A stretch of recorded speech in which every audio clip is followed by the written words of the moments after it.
So the topic for today's Sunshine experiments is the Save File Select screen.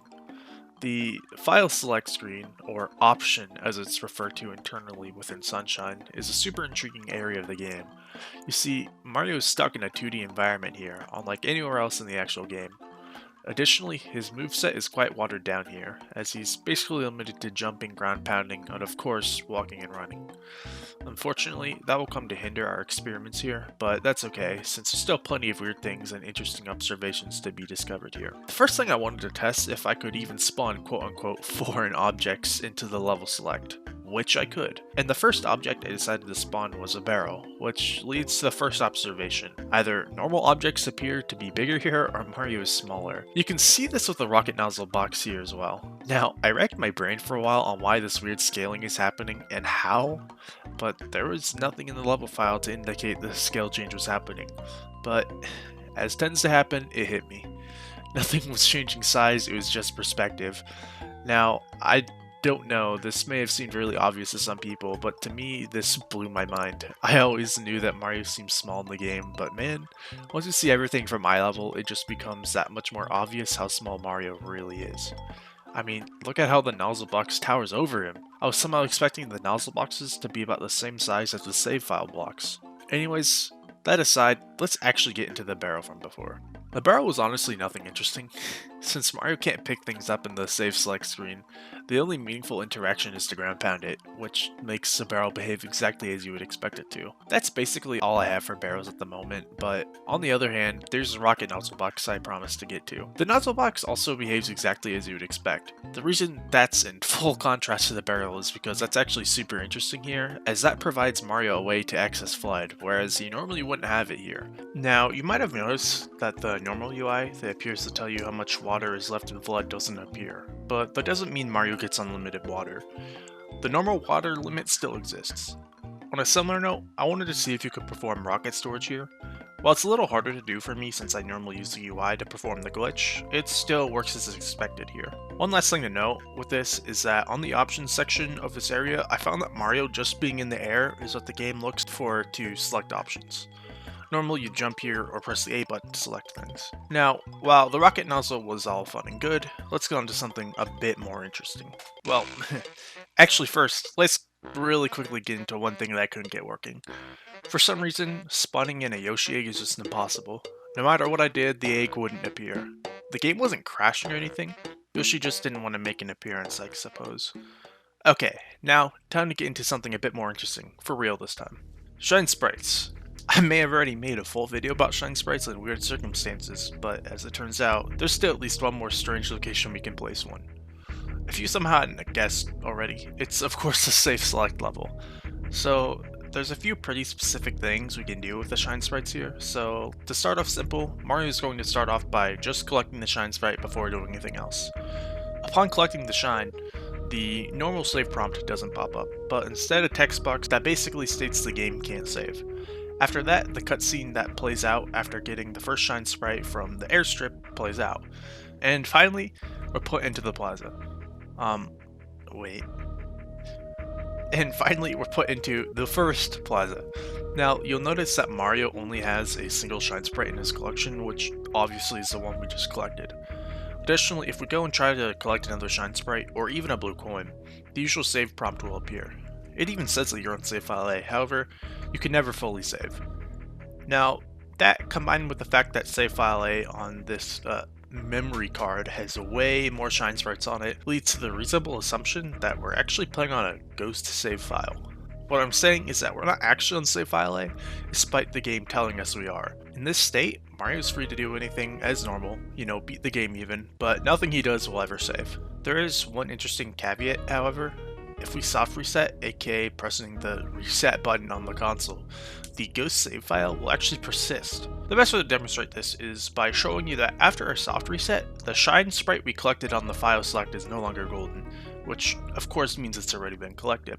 And just to further prove the ghost save file doesn't even save any progress, here you see Mario with 2 Shine Sprites and a blue coin on a ghost save file. And to drive the point further, if we hard reset the console, aka actually turning on and off the console, the Shine Sprite is once again golden. Now, after a hard reset, if Mario goes back to the ghost file by collecting the shine sprite on the save select, you can see he only has one shine sprite and no blue coins. If all those words are a bit confusing, that's okay. For a quick summary, if Mario collects a shine sprite on the save select screen, then he goes to a ghost save file, a save file where his progress can never be saved. However, the progress on this ghost file won't be erased unless the console you're playing on is fully powered off or if Mario Sunshine is completely just turned off. I just wanted to recap that because we're about to go a bit deeper into this concept, and this next part of the video is going to end up being pretty important. Okay, so let's get back to where we were. So after realizing that soft resetting doesn't wipe the ghost save, I had a theory, and that theory was Sunshine doesn't ever change save files unless you select them from the save select screen.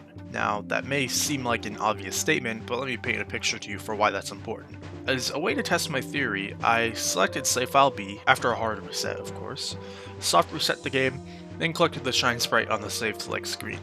And once you know it, I got a prompt to save the shine sprite to save file B.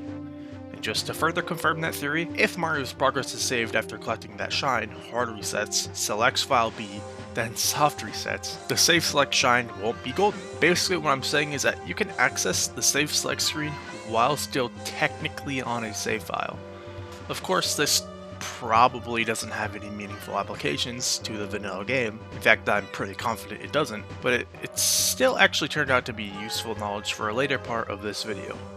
Also, just as a side note, an interesting side effect of selecting a save file means you can't access the ghost save file unless you hard reset. Not really that important of a piece of trivia, but it's still interesting. At least to me. Okay, two last things before we get to the super interesting part. First of all, we're going to talk about save blocks. Naturally, the first thing I tried with them was to load them into Delfino Plaza. To my surprise, they don't actually crash the game, and they're still sort of interactable. But that, I mean, you can actually hit the save block, and it does its proper animation too. However, you can't load a save after hitting it. I tried to see if I could get it to work fully, but the closest I got was some error prompts after hitting the save block. Additionally, I tried something a little strange. On the save select screen, I made all the save blocks take up the same space as I was curious to see what would happen. As it turns out, if Mario hits all three save blocks at once, only one will ever be selected. The kind of cool thing about this is the save block that corresponds to the earliest letter in the alphabet is the one that's selected. So A will always be selected over B and C, B will always be selected over C, and C can only be selected when it's in its default state, not intersecting the other save blocks. And the last thing before we get to the really interesting part is fruit. Or rather, a fruit. Since you can't pick up the fruit, the only interactable fruit is the Durian, and it acts exactly as expected, except that it seems to be able to go through the invisible walls that keeps Mario from exploring the level. I didn't find anything else out about this, so let's move on. You remember the part about Yoshi's egg earlier? How I couldn't get it to spawn? Well, I had an idea about that while I was actually writing this script. You see, after I would place a Yoshi egg on the file select screen, it just wouldn't appear. This is strange because no other object acts like this when they fail to spawn it, as the usual behavior is that the game will just never load the level the object is in. So, again, it hit me. What if the Yoshi egg never spawned because it was never unlocked? Since the level select technically starts on the aforementioned ghost save file, it would only be natural that Yoshi isn't unlocked. To sort of prove that my line of thinking was correct, I loaded save file B with a cheat code that sends Mario to the final plaza of the game. And despite that cheat code, Yoshi was nowhere to be found. So after getting confirmation that Yoshi will only spawn once he's been properly unlocked, I reloaded the game, this time with a cheat code that unlocks Yoshi. And nothing. Despite this, Yoshi still spawned in the final plaza, so it's not like the cheat code wasn't working. I'm not gonna lie, I was actually feeling a little defeated after that, but I still had one more Hail Mary in my playbook. To unlock Yoshi the legitimate way.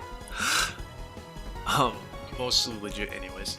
So, for those of you who aren't aware, to unlock Yoshi, Mario must complete episode 4, The Wilted Sunflowers. So I did that, and Shadow Mario didn't show up to the plaza with his stolen egg. Okay. So, maybe I had to actually properly unlock Pinna Park first was my next thought. Which means I needed to first get 10 shine sprites. So I did that, and then experienced a case of deja vu.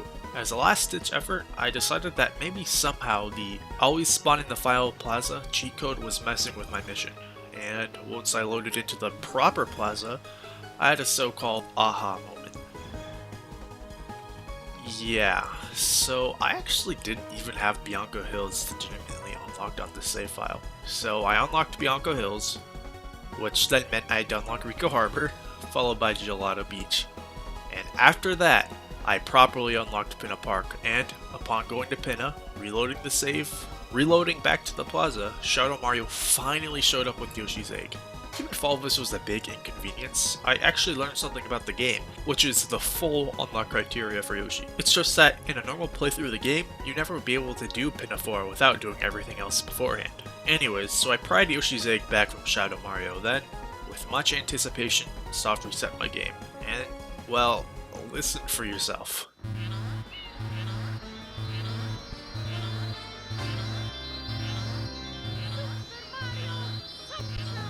If you couldn't tell, I had Yoshi's Egg right next to the Durian from before, so right as the game loaded up, we got to hear that amazing sound. Anyways, after making a setup for Mario to be able to push a banana to Yoshi with FLUDD, we finally did it. Mario is now reunited with his good friend Yoshi. Once Mario is on Yoshi, there isn't really much the bear can do since the B button still is disabled. And unfortunately, loading into a save while Mario is riding Yoshi doesn't really do anything cool or special.